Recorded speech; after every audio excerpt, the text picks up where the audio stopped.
வணக்கம். சிவன் மாந்திரிகம்.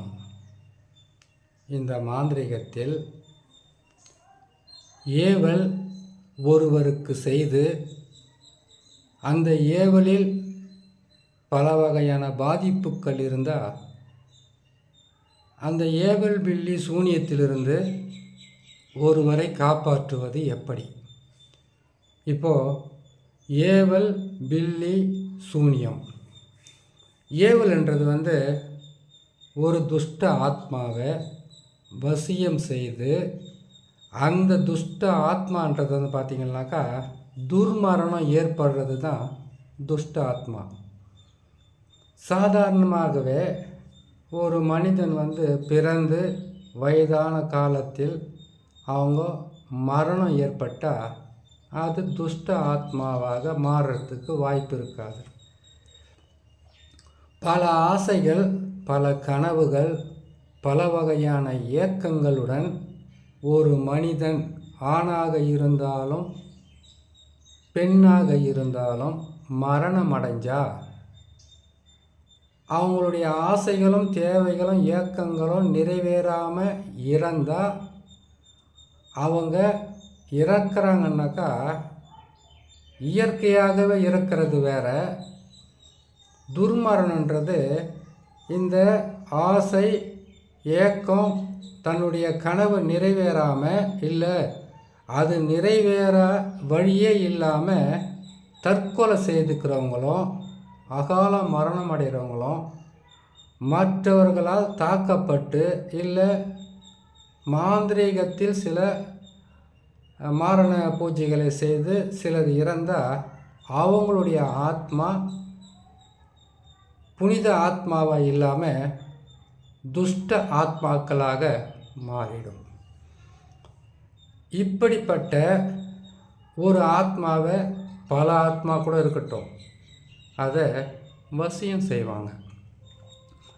எப்படி வசியம் செய்வாங்கன்னு கேட்டிங்கன்னாக்கா அவங்க இறந்து அவங்கள எரிக்கிறாங்க இல்லையா, செவ்வாய்க்கிழமை இறந்து செவ்வாய்க்கிழமையை எரிக்கிறவங்களுடைய ஆத்மாவை வச்சு பல வகையிலும் கெடுதல் செய்யலாம். சனிக்கிழமை இறந்து சனிக்கிழமையை எரிக்கிறவங்களுடைய ஆத்மாவை வச்சு பல வகையான கெடு பலன்களை செய்யலாம். எத்தனையோ நாள் இருக்கும்போது அது என்ன செவ்வாய்க்கிழமை சனிக்கிழமை மட்டும் என்ற ஒரு கேள்வி இருக்குது. இப்போது செவ்வாய்க்கிழமை ஒரு ஆணோ ஒரு பெண்ணோ துர்மரணம் அடைஞ்சு அவங்கள எரிக்கிறாங்கன்னு கேட்டிங்கனாக்கா அந்த ஆத்மாவை எப்படி வசியம் செய்கிறது அப்படின்னு கேட்டிங்கனாக்கா அவங்கள எரிக்கும்போது 4 பக்கமும் தகுடு எழுதி எரிக்கிற இடத்துக்கு கிழக்கு மேற்கு வடக்கு தெற்கு 4 பக்கமும் தகுடு எழுதி அவங்களுடைய பேர் அவங்களுடைய இருக்கிற இடத்தினுடைய பேரெல்லாம் போட்டு இவங்களுடைய பேரும் போட்டு எழுதி 4 பக்கமும் 4 தகுடை வச்சு அந்த தகுட்டில் வசிய மந்திரங்களை போட்டு எழுதி துஷ்ட ஆத்மாக்களை வசியம் செய்கிற கருக்களை உரு பண்ணி அதில் தடவி அந்த இடத்துல வச்சு எரிஞ்சு கொண்டு இருக்கும்போது அந்த ஆத்மாவை இவங்க வசியம் செய்வாங்க. அதை வசியம் செய்கிறதுனாக்கா அந்த ஆத்மா அப்போவே எந்திரிச்சு நம்ம கூட வந்துருமான்னு கேட்டிங்கனாக்கா அந்த பிணத்தை எரித்து அதனுடைய சாம்பலை காடாற்றுவதற்கு முன்பதாக, காடாற்றுறதுனாக்கா ஒரு சிலருக்கு தெரியாது, எரித்ததுக்கப்புறம் அந்த பிணத்தினுடைய சாம்பலை அந்த பிணத்துக்கு சொந்தக்காரர் இருக்கிறாங்க இல்லையா அவங்க கொண்டு போய் கங்கையில் கரைக்கிறதுக்காக அந்த சாம்பலை அதனுடைய முக்கியமான பாகங்களிலிருந்து சாம்பல் எலும்பு சில பொருட்களை எடுத்து ஒரு புது பானை சட்டியில் அடைச்சி அதை கொண்டு போயிட்டு அவங்க ஓமமெல்லாம் பண்ணி அவங்களுக்கு ஆத்மா சாந்தி எல்லாம் செய்து கங்கையில் கரைப்பாங்க. அப்படி கரைக்கிறதுக்கு முன்னாடியே அந்த பிணத்தை எரிக்கிறவங்க கிட்ட காசு பணம் ஏதாவது கொடுத்து அவங்களுடைய இதயம் இருக்கிற பகுதியிலிருந்து ஒரு பிடி சாம்பலை அள்ளிடுவாங்க முதல்ல. இதுதான் அதுக்கிட்ட இருக்கக்கூடிய ரகசியம். சரி, ஒருத்தரை அந்த இதயத்தாண்டு இருக்கக்கூடிய சாம்பல் மட்டும் சரியாக போயிடுமா? அந்த பிணத்தை எரித்த சாம்பல் எந்தெந்த பாகத்திலிருந்து எடுக்கிறாங்களோ அந்தந்த பாகத்தை இன்னொரு மனிதனுக்கு அழிவை கொடுக்கும். இதில் இன்னொரு ரகசியமும் இருக்குது. அந்த பாகத்தினுடைய மயான சாம்பலாகப்பட்டது அது உடலிலிருந்து எடுக்கிறீங்கன்னு பார்த்தீங்கன்னாக்கா அந்த உடல் உறுப்புக்களை அது இழந்த மாதிரி. அந்த உறுப்புக்களை தேடி யார் எடுக்கிறாங்களோ அவங்களுடைய கைவசம் நின்றுடும். அதை வச்சு துஷ்ட ஆத்மாக்களையே ஏமாற்றக்கூடிய சக்தியை வாங்கிறது தான் மாந்திரிகர். இதெல்லாம் நடக்கிற விஷயமா? எரிஞ்சு நிற்கிற சாம்பலை போய் கொண்டு வர்றதுனாக்கா அது நம்மளே என்ன பிடிச்சிக்கிச்சனா என்ன பண்ணுறதுன்ற ஒரு கேள்வி வருது இல்லையா?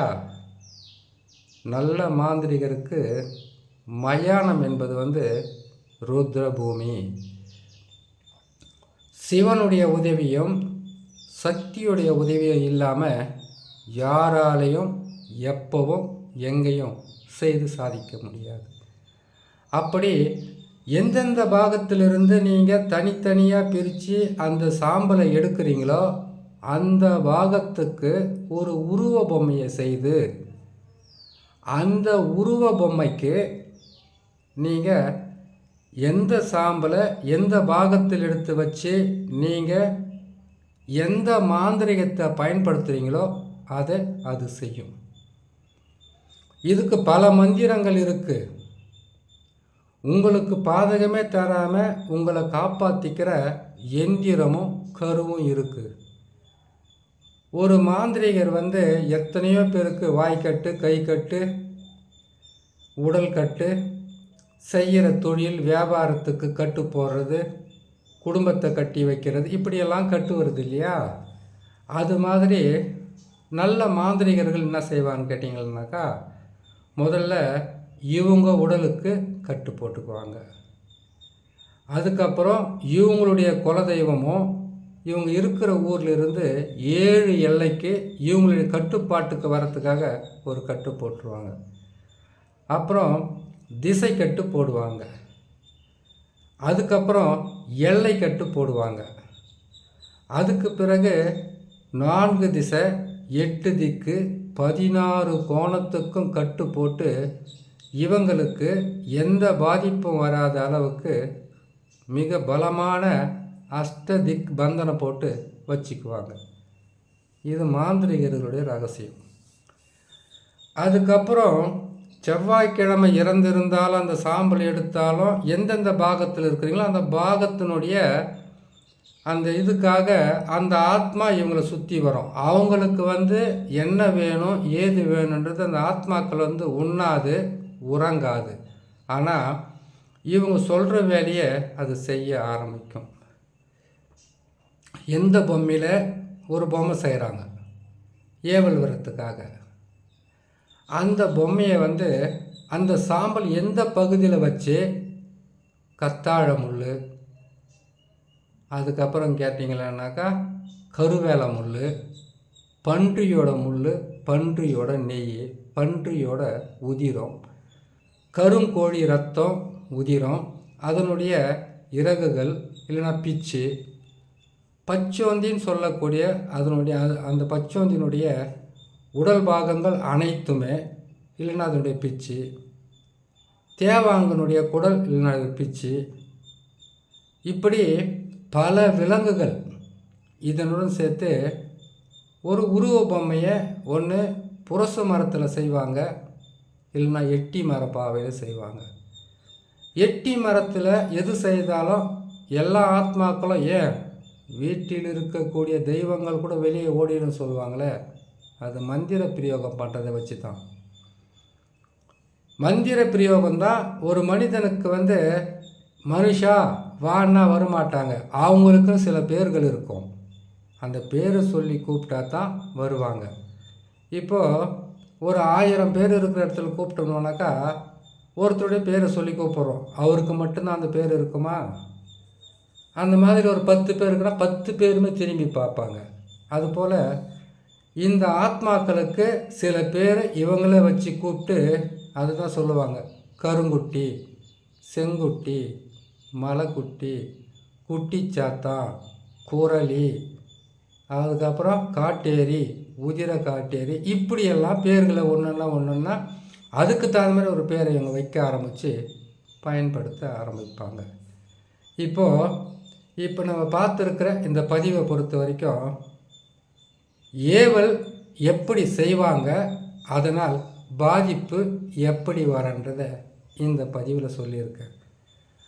அந்த எரிந்த அந்த சாம்பலை வச்சு எப்படி உருவ பொம்மையை செய்து எப்படி பயன்படுத்தி மற்றவங்களை காப்பாற்றுறதும் அழிக்கிறதும் கொடூரமாக அழிக்கிறதும் சித்திரவதை பண்ணி அழிக்கிறதும் நரக வேதனைகளை கொடுத்து அழிக்கிறதுன்றதை இன்னொரு பதிவில் பார்க்கலாம். சரி, இது மாந்திரிகத்தில் இவ்வளவு கொடூரமாகவும் கஷ்டமாகவும் இருக்கிறது போடணுமான்னு கேட்டிங்கன்னாக்கா, ஒருத்தர் மாந்திரிகத்தில் மிகவும் பாதிக்கப்பட்டிருக்கிறார். எதுவுமே தெரியாமல் மாந்திரிகத்தை செய்வாங்க. அது ஏவல் பில்லி சூனியமாக இருக்கான்னு தெரியாது, வெறும் சூனியமாக இருக்கான்னு தெரியாது, ஏவல் மட்டும் விட்டுருக்காங்களான்னு தெரியாது. இல்லை, யாரோ ஒருத்தர் மாந்திரிகத்தை செய்யும்போது அவங்களுக்கு யாரோ ஒருத்தருக்கு செஞ்சதை இவங்க தாண்டிடுறது, இல்லை இவங்களுடைய கெட்ட நேரமாக இருக்கும்போது அது கை தவறி விழுந்து விட்டுட்டு இல்லை உடச்சி விட்டுட்டு போகும்போது இவங்க அந்த பாதையில் போகிறது, அதை தாண்டி போயிடுறது. அப்போ அவங்கள பற்றி கொண்டால் கூட அதில் எவ்வளவு பாதிப்பு இருக்குன்னு கேட்டிங்கன்னாக்கா கொடூரமான பாதிப்புகளாக இருக்கும். இவங்களுக்கு செஞ்சுருக்கவே மாட்டாங்க. ஆனால் அந்த ஏவல் பில்லி சூனியத்தை தாண்டிடுறது, எல்லாம் முக்கூட்டு வழியில் போடுறது சாம்பலுக்கு தானே போடுறாங்க இல்லையா? அதனால் வரக்கூடிய பாதிப்புகள் அதிகமாக இருக்கும். யார் செஞ்சாங்கன்னே தெரியாது. அதுதான் இவங்க தாண்டிட்டு வந்துட்டாங்க. அந்த பாதியில் போகும்போது இவங்களை பிடிச்சிக்கிச்சு இல்லையா? அதனால் இவங்களுக்கு அந்த பாதிப்பு இருக்கும். இவங்க என்ன பண்ணுவாங்கன்னு கேட்டிங்கன்னா குழம்பிக்கிட்டு இருப்பாங்க. சொந்தக்காரர் செஞ்சிட்டாங்க, ஒரு சிலருக்கு எதிரிங்க செஞ்சிட்டாங்க, என் எதிர்க்க கடை வச்சுன்னுக்கிறவங்க செய்துட்டாங்க, என் குடும்பத்தில் இவங்கெல்லாம் எதிரி, இப்படியெல்லாம் இவங்களுக்குள்ள குழப்பம் இருக்கும். அதையும் எப்படி செய்கிறது, எப்படி எடுக்கிறதுன்றது இன்னொரு பதிவில் பார்க்கலாம். நன்றி, வணக்கம்.